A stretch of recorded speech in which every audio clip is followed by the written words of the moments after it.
Representative Miller-Meeks with the weekly wrap-up from DC. Again, this has been a very busy week in DC.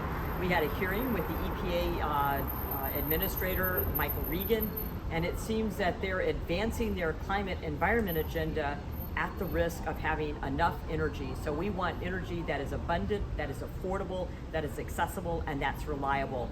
And they seem to think that their program will allow them to have abundant energy to meet the energy needs, but I'm very concerned about their overly optimistic behavior when they're closing down power plants. We also had a roundtable, very important, on drug shortages. I know I've had a lot of people communicate with me on that. So looking at why there are drug shortages and then what legislation we need to do to be able to assist making sure both hospitals and pharmacies have the medications that people need and when they need them. We had a hearing on the COVID natural immunity, extremely important to talk about infection-acquired immunity, vaccine-acquired immunity, and why the CDC and the NIH were not recognizing this. We're trying to allocate scarce resources and also give the proper guidance with the risk and benefit, and this was a very informative hearing. And then we also had a very important vote, and that is on HR2. HR2 is border security bill.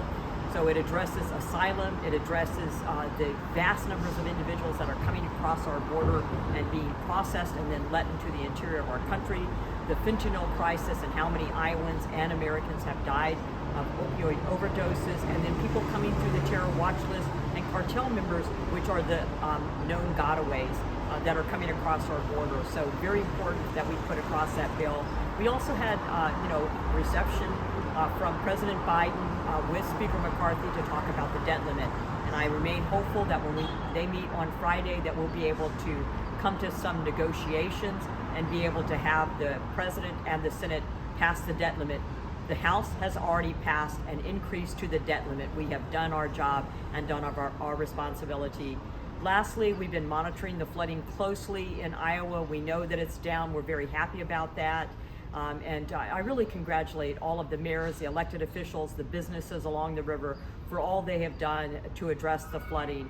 And then we had the bad news today that the Supreme Court decided that they supported California for Prop 12. This is something that we're going to have to deal with, especially in our livestock industry and agricultural industry. So we're continuing to look at that process and see what we need to do. So this is a weekly wrap up from DC. I am so looking forward to getting back to Iowa, so I will see you all over the weekend.